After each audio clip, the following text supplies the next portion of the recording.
Welcome to episode 8.9 of the Grumpy Brothers podcast. I am Chris Ludvigsen, joined by Ted. Say hey, Ted. Hey, Ted. Thank you to our listeners. Please subscribe and listen on Apple Podcast, Spotify, or Odyssey. Also, please follow us here on millions.co.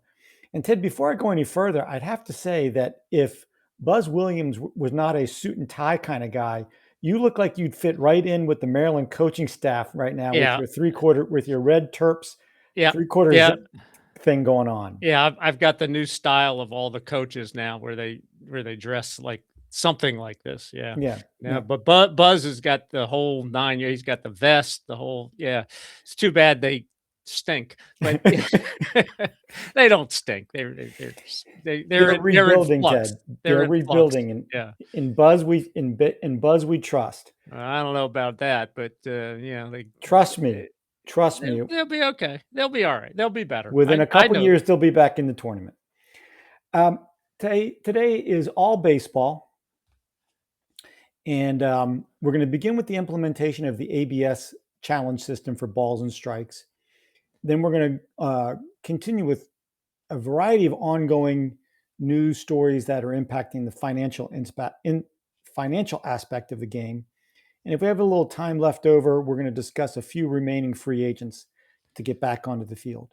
Before we get to all of that, Ted, what's making you grumpy today? Well, when we signed on just a couple of minutes ago, or prior to signing on, I kind of I coughed and I had to take a gulp of Hmm. iced tea, and it reminded me, of it was like cough half my lung up, but whatever. So the other day, I don't know if you get these. I I was occasionally you look at something, health related, Okay. and then Doing you it more and more these days, Ted. Yeah, but I mean, then you get, in a feed or wherever, Hmm. the algorithms now Hmm. send you all this stuff, from people who you have no idea who they are, and they're telling you how to live your life and how to get better and all of that. And so the other day, one of these things popped up and it said, things that you shouldn't do if or to something about sitting too much. Oh, sure. Okay. A lot of people say sitting is the new smoking. Yeah, right, yeah. So what so one of them is that don't scroll on your phone for more than 15 minutes while sitting on the toilet. Is that a thing? Is that something new? Is that what people are doing? They're so wound up and so depressed that they're going into the bathroom and sitting there and just sitting on their phone for a half an hour and going through. Are they going through email, or are they just going through life, or what are they having a moment? What are they doing? I mean, 20 minutes on, if I'm 20 minutes, things, we got problems, but to sit there I can't scroll for 5 minutes on the phone without I guess that's a thing. Is that right? I mean, I don't know. Well, there are people who are so locked into their phones that, and the term is death scrolling, Ted. Yeah, I've heard that. And I think that people who are so locked into their phones, I guess it is possible that you could a half hour later realize you're still sitting on the potty. I gotta. Here's a thing that that I understand, or I've learned, and that maybe is a good health tip for anybody. Here, tips from Dr. Ted. Get off your backside and go outside and walk around for 15 minutes. You'll feel a lot better than sitting on the toilet for a half an hour and scrolling on the phone. How hard is that? Just put on your shoes, put on some real clothes. No pajamas. Well, I guess if you're wandering around in front of your house, I guess you could wander around like the lunatic that some the old mafia boss that walked around the neighborhood with his pajamas on. Yeah. Well, which Ted was a put on. He really wasn't. Right. No, he was. No, he was just trying to pretend that he couldn't be put to jail. Yeah. Right. Exactly. No, but I mean, just if you're feeling down, don't put your phone in your back pocket and walk 15 minutes or 10 minutes up the street and walk 10 minutes back. You'll feel better. It's not complicated. It really isn't 20 minutes. It's a lot better than 20 minutes sitting there looking at, somebody who you don't know telling you, life advice on the toilet while you're sitting there on the toilet. Okay, now Ted, this grump has raised two comments from me. The first one is you mentioned the algorithm is now giving you the feed. Yeah. I heard a great way to describe the algorithm, quote unquote, the algorithm. Yeah. The algorithms are designed to show you things that you agree with Right. and show you things that are your worst fears. Okay. Yeah. I mean, if you think about it, if you start thinking about it, that's what you get. Yeah. Kind of. Yeah. You're right. Yeah. Kind of. That makes sense. Yeah. Now, here's the other thing, Ted. Here's a philosophical question for you. Yeah. And this doesn't apply to you anymore now that you are retired. Sure. Ted, is it appropriate to accept a phone call, a business phone call on your cell phone while you are on the potty? No. Okay. You don't take any phone call from Okay. I mean, don't you think that's a little, I don't know.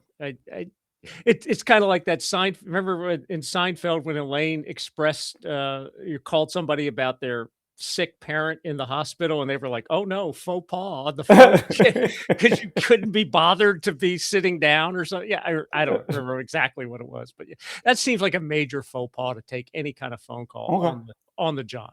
Okay. Okay. All right. See, now as a salesperson, there have been times when you are trying everything in your power to make contact with a Oh, customer I or get it. I prospect. get it. And when they finally call and you're sitting on the potty, you kind of like, Yeah, I've been yeah. trying for the last 3 days to get this guy. I don't know. I can't get there, but that's all right. All right, Ted. My grump is probably 180 degrees opposite of yours this week. And it had to do with the recent announcement of the Pacquiao versus Mayweather 2. Have you seen this? No. So, two of the greatest boxers of our lifetime, Manny Pacquiao and Yeah. Floyd Mayweather, have signed for a second bout on September 19th at the Sphere in Las Vegas. Okay. Okay, Ted, here's my problem. First of all, when they first fought in 2015, in May of 2015, that was already about 5 years too late. They were already past their prime when that fight happened. Yeah, that fight should have happened a couple years earlier. Yeah. Yes. Now, a lot of people say that Mayweather purposely did that to duck Pacquiao until Yeah. Right. Pacquiao's powers diminished a little bit, but that's a whole separate subject. But Ted, now, 11 years later, Pacquiao is 47, Mayweather is 49. Both have been retired for a while. Is there anything that screams the downfall of a once great sport in America of professional boxing, that the biggest fight of the year is between two retired guys that are almost 50? It's funny you bring that up because as I was scrolling through YouTube on my TV the other day looking for something, Interesting. Okay. interesting, it had the original broadcast of George Foreman and Joe Frazier when Foreman beat him in 2 minutes. Yeah. Essentially, or maybe not 2 minutes, but it was like a 5-minute video, 2 rounds, right? And so I guess it took about 5 minutes. It was like a 5.5-minute video. I guarantee you that's better. Watching that will be better than watching this fight. We've talked about the fact that I'm a fan of Colin Cowherd, and I think he makes an excellent point about how UFC has surpassed professional boxing. Oh, sure. Yeah. And he thinks, and I think there's a point to be made for this, that the issue with the reason that the two sports are going in opposite directions is UFC has a powerful, dynamic leader in Dana White, and professional boxing has multiple organizations with nobody seemingly in charge and 25 different weight classes, and everybody's, there are 4 different champions, and who's right. Yeah, it's a mess. That's all true. That's all true. And then then you throw in the shady promoters, and you've got just a complete ridiculousness on your hands. Well, the other part I think too is that boxing can be Mm, slower than mm, UFC anyway. that's a Because good point. when the UFC guys go, they're just, Yeah. whereas boxing,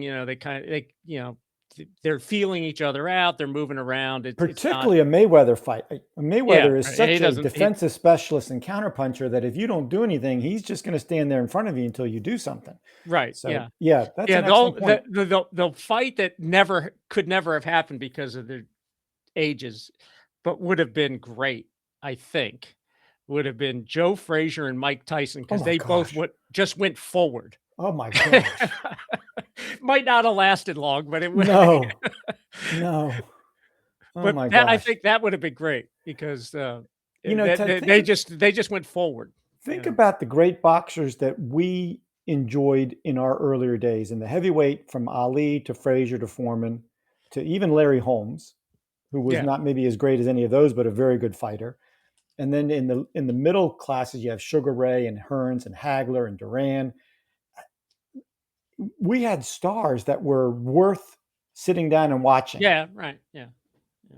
But like you said, I think the whole where they divided and Mm, you have multiple groups, it just waters everything down and, this guy's a champ over here, that yeah, guy's a champ over there. Yeah, yeah, yeah, yeah. yeah. All right, Ted, here we go. You ready? Yep.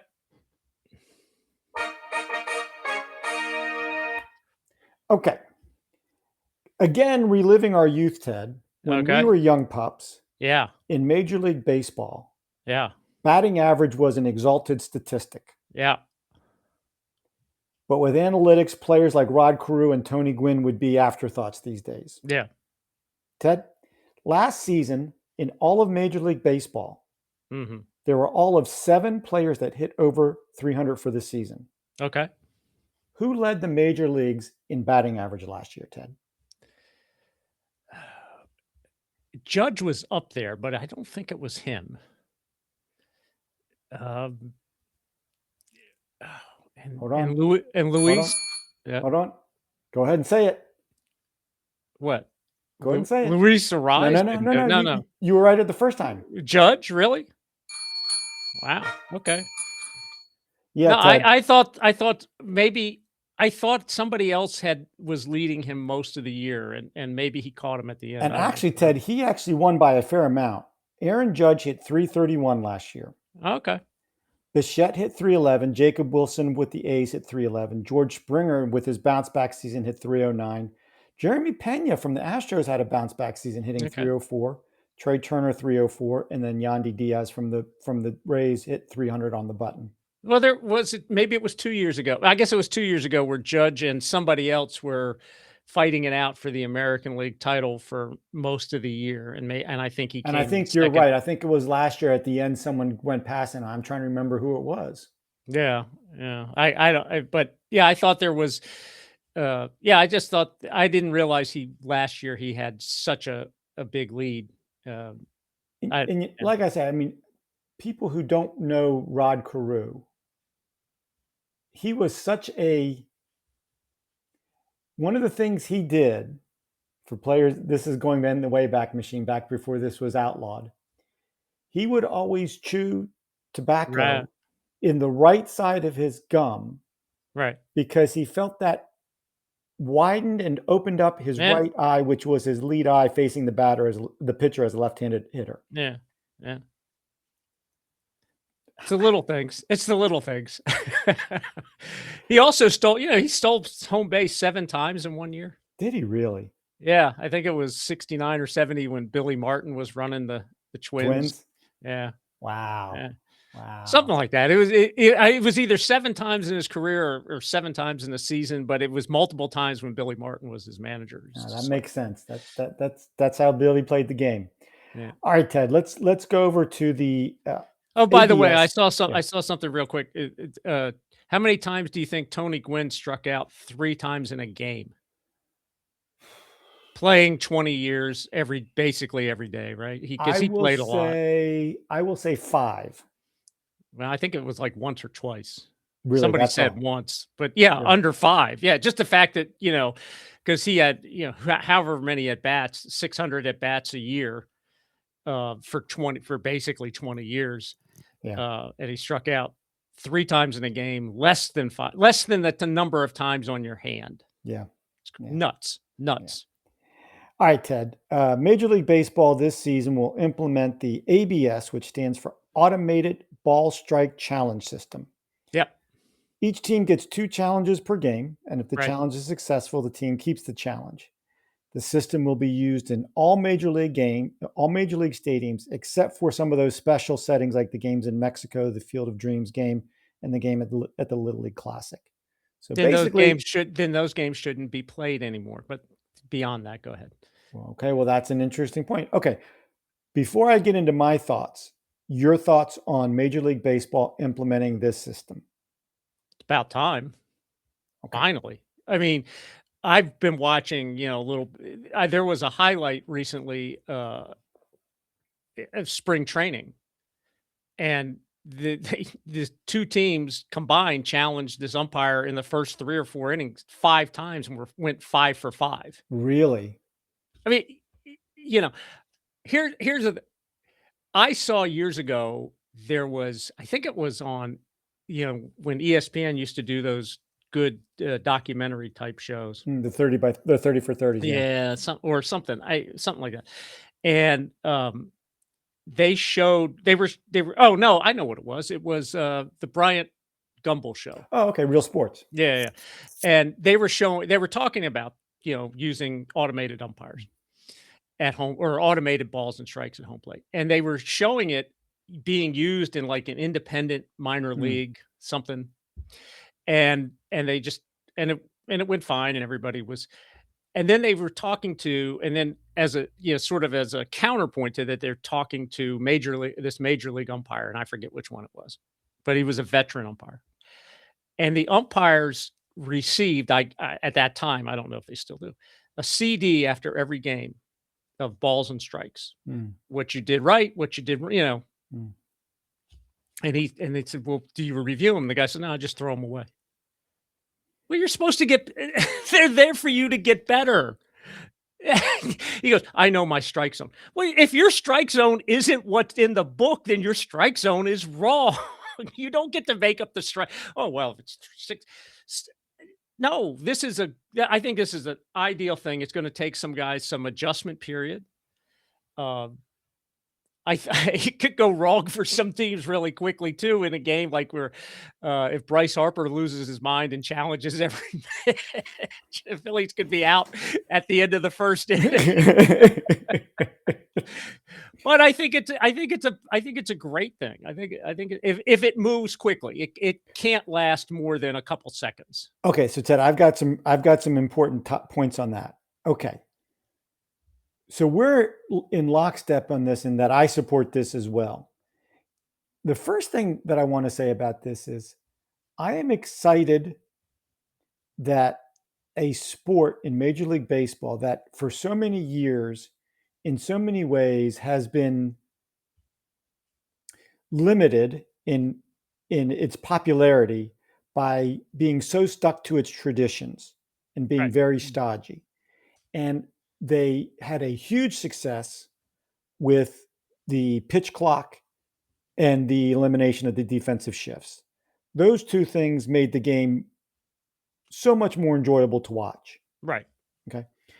And there were a lot of, and shorten them in the same time. Right. And there are a lot of, in that great Ken Burns interview documentary, there were a lot of these like, George Wills who, love to talk about the tradition of the game. I have nothing against George Will, but all of these guys that would pontificate about the traditions of the game. And I bet a lot of those people thought the pitch clock was a horrible idea, but it's proven to be, in the same way that this was overdue, the pitch clock was long overdue. Right.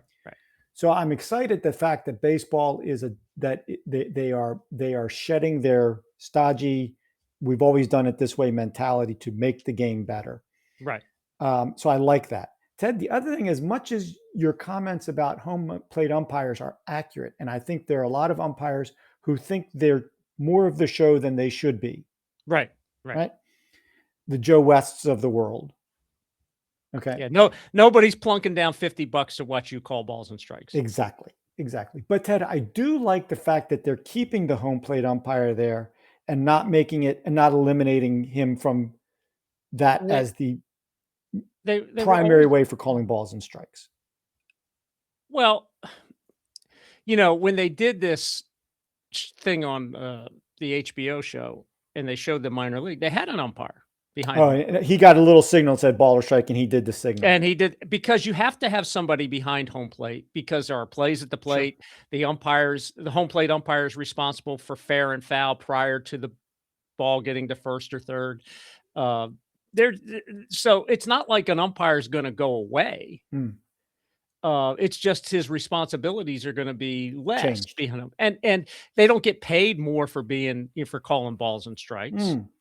right? I But mean, Ted, but Ted, the reason that I like that, oh, and the other thing that I really, really like about this is that only 3 people on the field can challenge: the right? hitter, Yes, the pitcher, or the catcher. right. Yeah. One of the things that I do not like about Major League Baseball is the current instant replay thing where they allow the manager in the dugout to watch 5 replays before Right. they Right. decide. That's silly. You either challenge it or you don't challenge it. Right. Right. And there is no looking in the dugout for that. You have to do it within what, like a second or So two. Ted, here's the interesting thing. One of the things I also give credit to Major League Baseball is that I think they've done a very good job in recent years testing these potential Yeah. Yeah. changes Right. Right. in spring training and minor league games. So Ted, so far they've played 288 games to test this system. Okay. In those 288 games, there's been an average of 4.1 challenges per game, each challenge taking 13.8 seconds to resolve. So in an average game, the average game is now 57 seconds, just under 1 minute longer with the challenges. That's fine. Yeah, you can live with because you've shortened it with the other changes. Right, So they shortened what 20 minute they've shaved about 15 or 20 minutes off games right. anyway. Um, so uh, yeah, so if you add a minute back just for challenges, that's not you're not going to notice that. Now, you said something earlier about Bryce Harper. I wonder if this will eliminate the the manager barging out to the field to argue balls and strikes and kicking dirt over the Well, home yeah. plate, a la the great Earl Weaver. Well, it has to because, if you challenge it, well, I guess it doesn't have to because if you run out of challenges and then he blows one, the guy Right, could still pop his cork, but right. that's on you guys, then.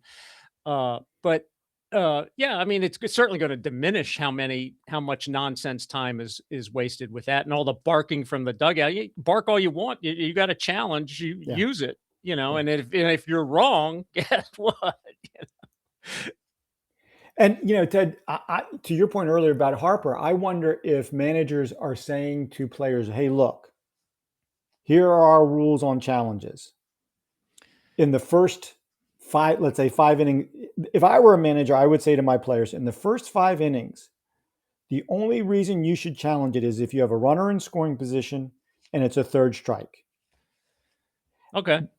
After the sixth or fifth or sixth inning, whatever, then then use it where you Right. think you Yeah. need to, but save it for the most important situations of the game. If I were a manager and I would, the Orioles were famous for the old kangaroo court. Yeah. I wonder if teams will have, start docking players. Hey, why did you challenge a pitch in the third inning on the first strike with nobody on base in a tie game? What are you doing? Yeah. Right. Yeah. I Hopefully, yeah, I'm with you on that. But I in the games I've noticed in spring training, they're just whenever, now maybe they're just testing out the system, maybe. or they know they're right. They know that the guy missed it by, because I was watching the Yankees, the catcher challenged the guy twice, and both times the pitch was well outside the strike zone. Hmm. And he called he called it a strike, and it was well outside the strike zone, and the catcher's like, "No, no, no," or the hitter or Yeah, whoever. They yeah, were, or I guess he called it a ball, and the pitch was a strike. I don't yeah, remember, but either way, they were correct, and they didn't lose him, and it zipped along, and nobody yeah. noticed. All right, Ted, let's go over to the financial part of the game. The fun part. Yeah, exactly. Okay, so first, a little background here. 9 major league teams have ended their local TV deals with a company called Main Street Sports Group that broadcasts games under the name FanDuel Sports. Right. Main Street holds the local broadcast rights to 29 NBA, NHL, and Major League Baseball teams. They recently went through bankruptcy and theoretically were going to survive, but now they're in even more financial trouble. Right. And there is an expectation or a possibility that the company is going to fold and dissolve its broadcast rights after the NBA and NHL seasons are completed. Okay, Ted, here are the 9 teams affected: the Braves, the Reds, the Tigers, the Royals, the Angels, Marlins, Brewers, Cardinals, and Rays. You add the 8 teams from last season that had to go to the Major League Baseball. Right. The Diamondbacks, Padres, Guardians, Rockies, Twins, Mariners. You now have potentially 17 of 30 major league teams that will not have local television deals. Well, you'll be able, you'll have, it's not that you won't have access if you live in those markets. You have to go to MLB. Right. Now, Commissioner Rob Manfred has said that no matter what happens, fans will have access to viewing the games, even if it means going through MLB.tv, right? Right. Okay, now, here's the problem, and here's where we want to get into the nuts and bolts of this. That option, going through Major League Baseball, is not going to provide the level of revenue that those local cable TV deals did. No. And for some of these teams, these cable deals account for 20 to 30% of the team revenues. Now, for some of these teams like the Marlins, the Angels, from last year, the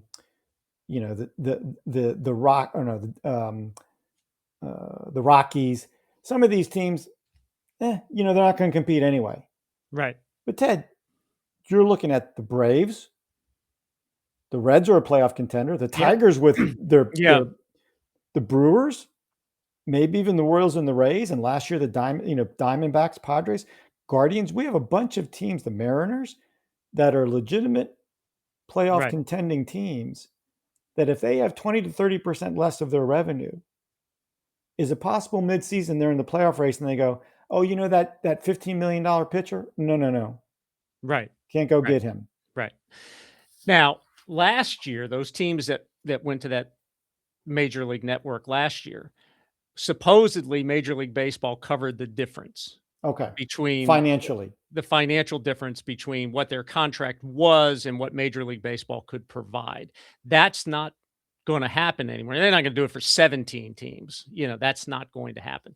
And I was doing a little bit of poking around and it's hard to find the real numbers, right? Yeah. Because, the private companies, they don't have to disclose. I typed in the Google search local TV contracts for Major League Baseballs, and I never got an actual number of what each team is making. I saw an article in St. Louis that said prior their TV revenue contract was with the regional sports network, the mainstream sports or whatever, was for $58 million, which is, and that they were projected to get 18 to 20 from Major League Baseball. That's a pretty big drop. Particularly for a team like the Cardinals. That's, 58 million isn't a ton of money compared to what the Yankees and the Red Sox get. But again, so if you go from 58 to 20, that's $38 million. Yeah. So like I say, now the Cardinals, I don't think are going to contend. They are purposely not this year. No. But if the Cardinals were a contending team in middle of the year, they have 38 less in revenue. Would it shock you if behind the scenes the owner is saying, no, you can't go get that $20 million player for the end of the season run? No. It's at the end of the day, the players, whenever they leave, they always go, it's a business decision. You mean when they sign a free agent deal? Right. Well, yeah. So the owners, it's all a business decision, right? Because they made money somewhere else in order to buy the team, but they're not going to let the team bankrupt them, No. So, um, and this gets into, baseball. Rob Manfred essentially wants what he's got with these 17 teams for everybody.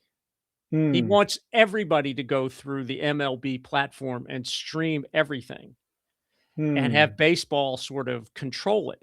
And in a sense, it does make sense because then it restores a bit of competitive balance, Hmm. you Because know, then every team would get the same amount from Major League or Baseball. roughly the same amount, because some of that I think is based on how many people, like the Nationals are in that group of teams that are going to be on MLB this year because they've discontinued their contract with Masson. So they were getting paid about $60 million from Masson. If I want to buy, or you want to buy the Nationals package through MLB, it's $100 for the season. Now, the Nationals are going to stink. Mhm. So how many people are going to spend $100 It's not a to huge watch them number. It's stink? not a huge number, but still. But that's not good. They're not going to get $60 million from MLB. No. So the fact that they're already they're losing attendance because they're terrible, right? Yeah. Not as many people are going to go.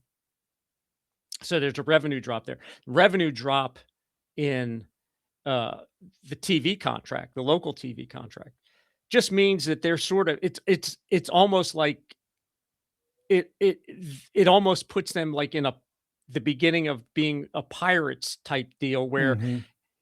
you can't you have to get a bunch of young guys to all hit at the same time to contend, but you can never really hold it because the salaries keep going up. They can't just push out of that. It's really hard to push out of it, particularly when the Dodgers have a 25-year deal with somebody that they signed 5 years ago, Spectrum or whoever it is, for over $3 billion. Yeah. So they're making over, depending on which number you believe that I read, but it's certainly $200 to $300 million a year. The Mhm. Yankees own the Yes Network. They Yeah. get $200 to $300 million a year. The Phillies have a contract with Comcast for $125 million a year. The Red Sox, New England Sportsnet, $100 million a year. They're not giving that money up to join No. the MLB and get, No. $30 million. No. That's not going to happen. You No. know, I- and that so it sort of leads to a real have and have not deal. So this is, and the reason why this is important is it is just another step in the growing chasm between the haves and the have-nots. So Ted, I saw some great numbers. I mentioned earlier I like Colin Cowherd, and he thinks this money talk is crazy because the Dodgers are just smarter and better, and Yes. that's why they're winning. That's why they're winning World Series, and they are smarter and they are better run, but they also have a distinctive competitive advantage. But Ted, Well, here's when you something. have at Toronto, we didn't even mention Toronto's owned by Rogers Communications, and they can throw as much money or as little money as they choose at the Blue Jays too. So when you have that type of revenue, the thing about that revenue that people don't sometimes understand is the Dodgers, the Yankees, they can take a chance Mm, mhm, and or they can sign a big name guy. mhm, Like, look at the Dodgers with this kid Sasaki, who mm, pitched pretty well for him at times at the end of last year out of the bullpen. But basically he was a whole miss last year, mhm. and they paid him what, 20 something $1 million a year. The Royals can't afford that. No. They can't afford for their any kind of big name contract or big time contracts to be a miss. They can't. They can't have it because then they're done. Yeah. So Ted, here's some great numbers that I saw in an article yesterday. If you include all of the money the Dodgers are spending on the field, $515 million. Nice. Okay. Okay? That is more. Does that include the deferred I money? believe so. I believe Okay. so. Okay. So, Ted, that is more than the combined payrolls of the six lowest payroll teams in the Major League Baseball. Yeah. So the Dodgers are paying more for as one team than the combination of six other teams. Yeah. Okay, now while mid-level teams like the Brewers have been competitive in recent years, Ted, from 1998 to 2024, okay, Okay. the top 5 payroll teams have averaged 89 wins per season, and the bottom 5 have averaged 74 wins per season. Right. Right. Okay. Also, since 1998, the top teams with a top 10 payroll have won the World Series 20 of 28 seasons. Okay. Right. Yeah. Finally, in 2025, the average of the top 5 payrolls compared to the bottom 5, okay, increased by a multiple of 4.8 times. So for the top 5 teams, for every dollar a team like the White Sox are spending, Yeah. the Dodgers are spending almost $5 for every $1 that a team like the White Sox or the Pirates or the Rays or the Okay. A's. Okay. Yeah. All of this leads to the growing certainty that after this season, there will be a work stoppage. This time next year, spring training will be going on, but everybody will be waiting for. Oh, there won't be spring training until they sign. Oh, Because you're right about that. the You're right players, about that. I mean, the owners will lock them out. You're right about that. You're Yeah. right about that. So this time next year, nothing's going to be happening. I wouldn't think so. No, I wouldn't think so. I mean, maybe somebody, maybe a bunch of people figure it out, but it seems unlikely. Now, I think, okay, in a perfect world, the union and the owners would be negotiating today or tomorrow, and they'd be having a negotiation session once a week, let's say, for an hour. Yeah, or more. Yeah. Okay. But if you had one negotiation session, or let's say you had a 2-hour negotiation session once a week, Yeah. in theory, by the end of the season, you should be really, really close to a deal. In theory. In theory, yeah. But we both know that until there is the union is dug in, there will be no salary cap. Okay. I mean, That's what they say. That's their position, right? right? Okay. And many, many owners are now saying there has to be a salary cap. There has to be. Yeah, there has to be something. Yeah. Okay. Now, in Major League Baseball, for the owners to ratify the collective bargaining agreement, 75% of the owners have to agree to the deal. And I heard Mad Dog Russo use this comment, and I think it's true. So that means 24 teams, 24 of 30 have to approve the deal. Right. Do you think there are at least 7 teams in Major League Baseball that would be willing to go on to next season without a salary cap? Well, yeah. So the Dodgers are willing to go through without a salary cap. The Yankees. The Blue Jays. I don't think the Yankees are, because the Steinbrenner family seems to be much less, the kids seem to be much less okay with just crazy spending than George was. Okay, yeah, all right. Yeah, 7 teams without a salary cap. Yeah, okay, yeah. That would approve playing next season without a salary cap. The Dodgers and the Blue Jays might be 2. The Yankees, like the Marlins. I mean, to get money, if they're just looking at it as a short, hey, look, we have to stay open and stay in business. Teams like the Marlins and Twins would approve it because they're not going to go anywhere near it anyway. I think the bigger issue for the Marlins and the Twins is the floor, right? If there is one. Well, that would be. Well, but those teams could say, no, I'm not. There. Well, it also depends on what the floor is. Okay, but because I've seen, 125 million thrown around as a floor, 125 to 150 with this guy John Heyman. Yeah, I think he tweeted out that it was. I think he said 130 to 150 as a floor and 280, 290 as a cap. And so if the Marlins payroll is 35 million, they're going to go up to 100. I don't think, or 130. I don't think they're going to do that. I don't think the Lerners would do that. Well, okay. So what I would do is I would scale it in. I would start it at 60. No, this is like, boom, done. Well, but You I don't think that's gonna. kind of like the NBA did when they got their TV contract and they started out handing out money to the third string center that was because they had a floor and they were paying him $40 million for 2 years because they had to go to the floor. So if you made me the ruler of Major League Baseball and said, Yeah. Chris, it's your responsibility to get this deal done so the next season starts on time, Yeah. I would have a salary cap, I would have a floor, and I would have a scaling. The salary cap would start much higher and squeeze down, and the floor would start lower and squeeze up. Over Because you how have to long? give the Dodgers time to stop their spending spree and get some payroll off their books. Or restructure their contracts. And then the other, like I say, the other big thing that I think has to be included is the deferrals.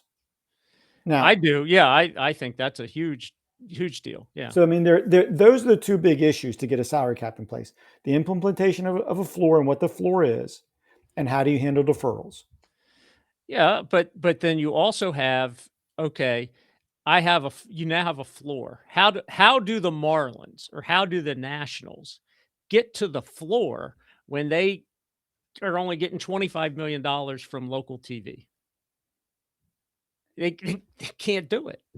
They can't do it. They can't well, they okay, can, but they're going to lose money. Then that brings the third piece of the puzzle in, which is true revenue sharing. Not gonna. I know it's not going to happen, but the reason the NFL has become the king of kings is revenue sharing.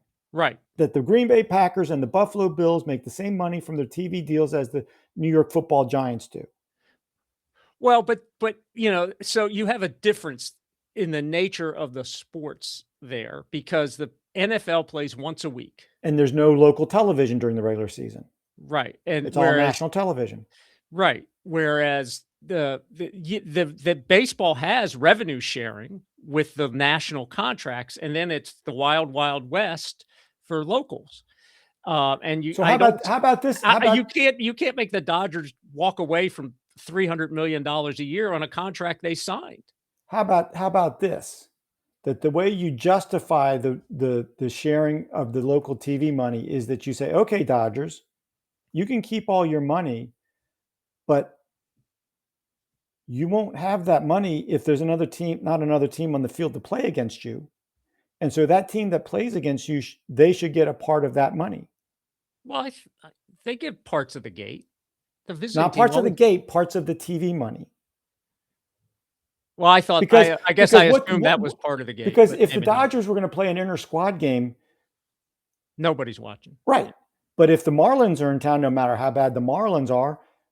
Actually, the inter-squad game might look better. Okay, but my point is, no, I know. I think that's the way you justify some sharing of local. Maybe it's a 75-25 split, something. But the only way you make this work is true revenue sharing. Well, that would be, yeah, I mean, and now that they play a balanced schedule, you could actually make that work because you could say and the Dodgers and the Yankees aren't giving up 25%. They might, I mean, you might get 15, you might squeeze 15 out of them. Okay. So yeah, if everybody gave up a percentage of that revenue and dumped it into the pot, because now do the Dodgers and the Yankees and the Phillies get a chunk because when they are on the road, do they get? Oh, of course, it has to go both ways. Okay. Has to. All right. So they're still way ahead of the game. Oh yeah. Yeah. Okay. All right. Yeah. So I mean, but it's the only way you get. But you're right. It's something that you have to do because if nothing else, it helps the teams that don't have good TV contracts at least get to the floor. And here's the other thing I would say, Ted, about the floor. I think Rob Manfred has to put his big boy pants on and say to the Lerner family and all the other guys that are not spending close to the floor, you own a Major League Baseball team. If you can't afford to pay at least this amount, find another owner. Or sell. Right, that's what I mean. Yeah. Well, but I mean, you could take on a partner. Okay, but my point is, if you can't, if you think you're rich enough to be a major league owner, then you have to live up to your end of the bargain and put a competitive team on the field. Or attempt to put a competitive Right. team on the field, that's part of what the NBA's thing with the floor is, and football's revenue sharing is. It requires them to make an attempt, or at least in theory, it requires them to make an attempt to put a good team on the field. Now, you can still spend money like the NBA does, and football to a lesser degree, on bad players and tank, That's but fine. but That's you're fine. spending the money. Right. You're employing the players at a rate that the players union finds acceptable. And whether they're good players or not, or you have bad whatever, and you want to tank for whatever reason, that's on you. Yeah. Yeah. But we're we're starting to look at that too. Now here's the final piece of this puzzle, Ted. Just recently, Tony Clark, the now former Players Association director, had to resign after an internal investigation revealed a quote unquote inappropriate personal relationship with his sister-in-law. Nice. Ted, all I can think of is George Costanza saying, "Is that wrong? Yeah. If I'd known that was frowned upon, I never would have done it." Well, Now, he's also, and more importantly than that, there's also some investigation of fraud or fraudulent spending or something. Yeah. The internal investigation was happening because the federal government is investigating the players union for misuse of money, including this youth organization that has brought in millions and millions of dollars and held just a couple of events. Right. So like, where's all this money going? And let me back up a second. Also, one of the reasons why the sister-in-law relationship was a problem was she was hired by the union. Yeah, she worked at MLB's offices or somebody's. Yeah, right. Yeah. So the whole thing is, it's now. So I've heard some people say, "Oh, disarray with the players union is great news for the owners because now they can ram through whatever they want." No. If you're a business owner, you want to have a stable negotiating partner that you at least, whether you like them or dislike them, you at least know who you're negotiating with and what their positions are. Well, the other thing is all they did was just move up for an interim purpose the guy that was second in command. Exactly. Who, as I think it was Jeff Passan, or maybe it was I don't know, one of them said, who is just as stringent about no salary cap as anybody in the union. Right. So the owners know what they got. This might be a better thing for in terms of negotiating, because at least they know where they're starting with. Right. But this is not. They didn't bring me in to do this. No, they this is a. Or this more is not really more importantly, they didn't. The players union hasn't hired Rod Manfred's son. Right. To be the right, and who's just going to go whatever his dad tells him to do. Yeah, right. Yeah, I mean, they've gotten somebody from within their organization who they believe is just as committed to their cause as Tony Clark was. The union's vehement anti-salary cap position has not changed one iota because Tony Clark was having an affair with his sister-in-law. No. It's exactly the same position going into it. So Ted, I think when we've discussed this in the past, I believe you put the chance of a work stoppage at least 75%. Yeah, I think so. Yeah. You still on that? Oh yeah. Every bit. You want to go higher? Not yet. I would put. I think I might go a little higher. I think I might go at about 83.5%. I think it's almost certain. Yeah, because like I say, until both sides think they have public opinion on their side. Yeah, right. Yeah. And until we actually hear what people start saying when spring training is not happening and regular season games are going to be lost, then it'll push it one way or another. Well, that's the thing is neither will have public opinion on their side once they start missing actual. But every time there's a work stoppage in professional sports, I think most of the times there is. I think for the most part there's an anti-owner sentiment because the mentality is they're billionaires. Why can't they pay the money that the player should earn? And so I think most people are more pro-player. I think that was true in the past. I'm not sure that's because when you're talking about guys who are playing a game, who can't get it together to get paid $25 million a season to do something that most people would have done for, A heck whatever of a they lot make now, less. for Yeah. whatever they make now, and then when you add and you see the requirements that when they travel, they get so much money in Yeah. stipend, and then they get, free rooms at the best hotels, and, they fly charter and all that other kind of stuff. It diminishes, I think, people's, cause with the players, because that's not the lives that they. Right. It reminds you of the great videos of Willie Mays playing stickball with neighborhood kids in New York. Yeah. Yeah. I don't think Aaron Judge is playing stickball with kids. No. Aaron Judge seems like a really great guy, Yeah. but it's just a completely different lifestyle of the 25, 40, $50 million a year player It reminds me of something that I heard, Rick Barry say, Rick's out. Well, he's not out there. He puts it out there. Yeah, he puts it out there.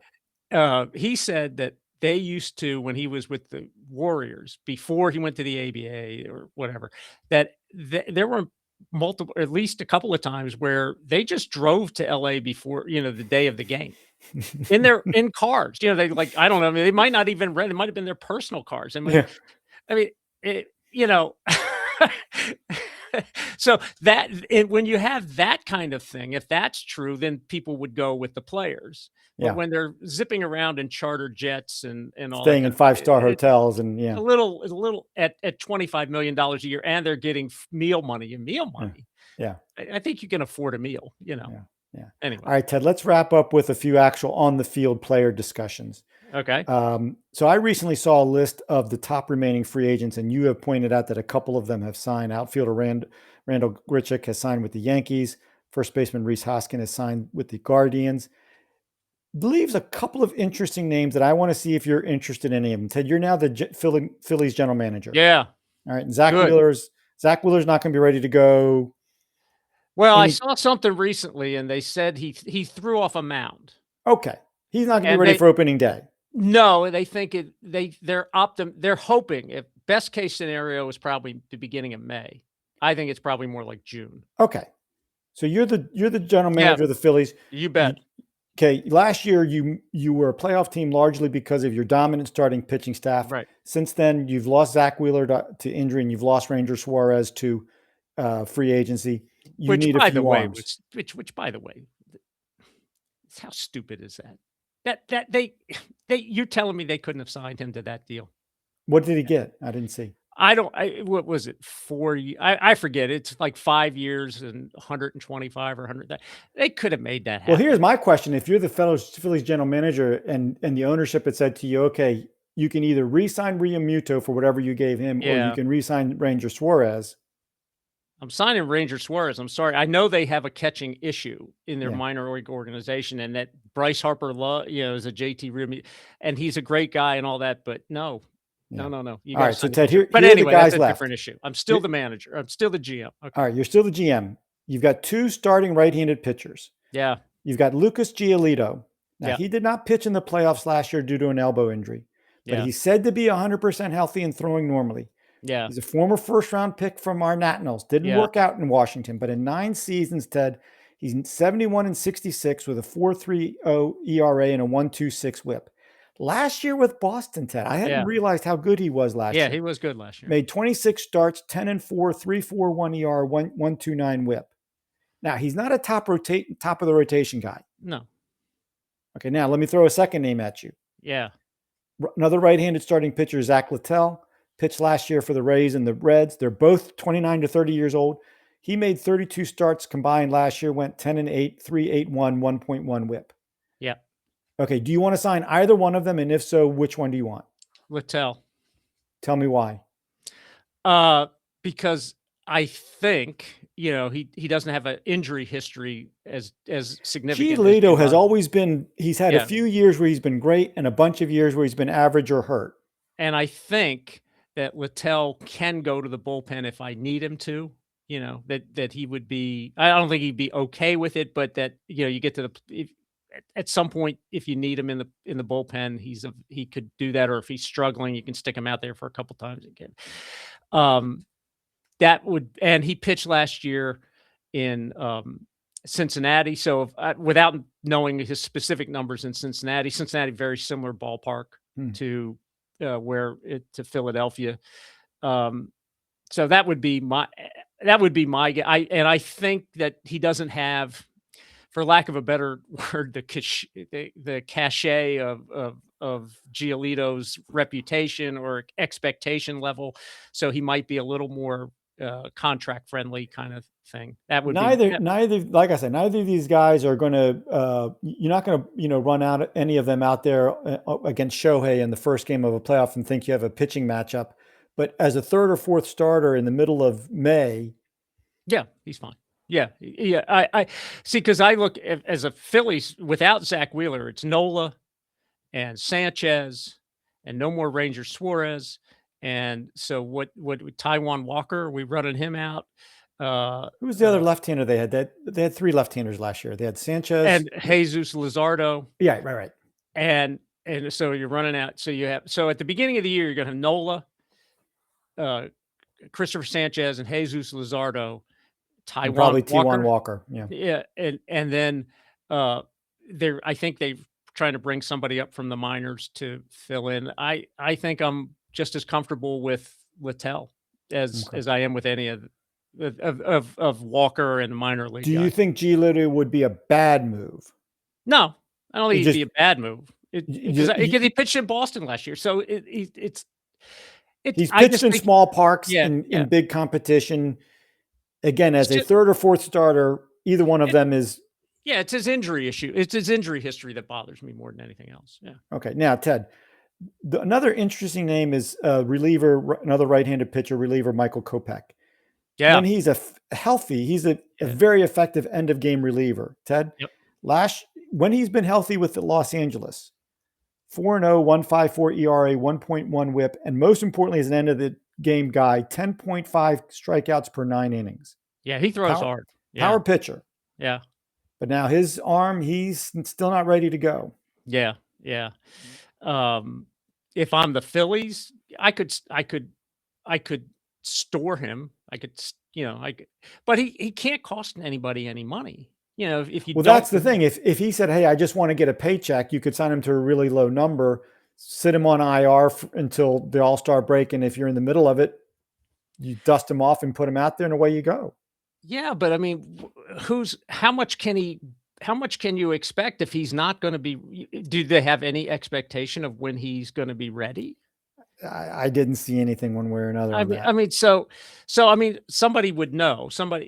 There's an expectation of when he's going to be ready, and if you add a couple weeks just to be safe, If what your does he team think he's doctor, worth? if your team doctor said, "Hey, I think he could be ready to go June 1st," Yeah, okay, then what I would do is I would sign him, and I would say, "Okay, you're telling me June 1st. I'm going to sign him with the expectation he's not going to be ready until after the All-Star break." right.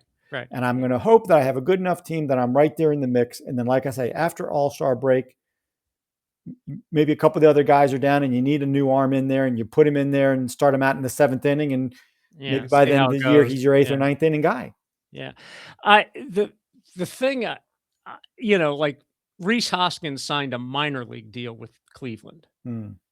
So he's got to go down to spring training and he's got to prove himself. And then if he looks good and they need a bat. Guardians always need bats. Yeah. So, I don't know what his deal, once he gets to the major leagues, how much they have to pay him. If it's got to be more than the minimum, or I don't think he would have signed it. But I mean, if you tell me I can sign Michael Kopech to a minor league deal, okay, but it sounds like he wants real money. Okay, Ted, let me throw one last name at you, because this is a guy that I've always liked, and he's a position player. Yeah. Starling Marte is still on the market. Yeah. Ted, now he's 37. So the only thing I don't like about him. But if you have a good team and you need a fourth outfielder who's also going to DH once a week. Yeah. He's going to play. He's going to DH more than that. Okay, he's going to DH more than that. If you play 6 games a week, he's going to be in the starting lineup 2 or 3 times a week. Yeah. Okay. Okay. Yeah. Ted, last year with the Mets, he hit 279 homers and 34 RBIs in 98 games. His 162 game average is 285, 17 homers, 71 RBI. Again, I'm not bringing him in to hit third and play everyday center field, but on a good team where you need an extra bat. Yeah, I read about that I saw something the other day that said he was looking that the Royals were looking at him. That's a good spot because they're going to use Perez a couple of days a week to DH. Marte can DH the other days. When Perez catches and right, or plays first base, he can DH, and maybe once a week he goes out into the outfield because at this point, his seems like he breaks down enough. Yes, he does. You know, but yeah, I mean, on a team like that, Cleveland again would be a really good spot for him. Somebody they could just use a bat. I think that a team, and maybe he's signed in Kansas City by now. I don't know, but another team in that division that's the Tigers. Couldn't the Tigers use a steady veteran bat? You know, I think I've always thought he underachieved based on what you thought he could be. But at this point in his career, the way he plays now, I think he's an asset for a team that's just looking for somebody to give them like I say, if 400 at bats. If he gave you exactly what he gave the Mets last year, 98 games, 279 homers, 34 RBI. Yeah, and so now you're looking at 350 to 400 at bats, and if he can stay healthy in that type of. I mean, I think he would be an excellent pickup for a lot of teams in contention, that particularly small market teams that could use a bat and somebody who can play a little bit in the outfield once in a while. Yeah. There you go. All right, let's go ahead and wrap it up there for the week. Thank you again to our fans for listening. Please continue to follow us here on Millions.co as we'll continue to record live here. Also, please check us out on all of our social media platforms. We have a YouTube channel. We're also on Instagram, X, and Facebook.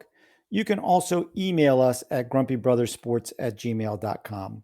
And with that, we'll say good night, and we promise to do better next time.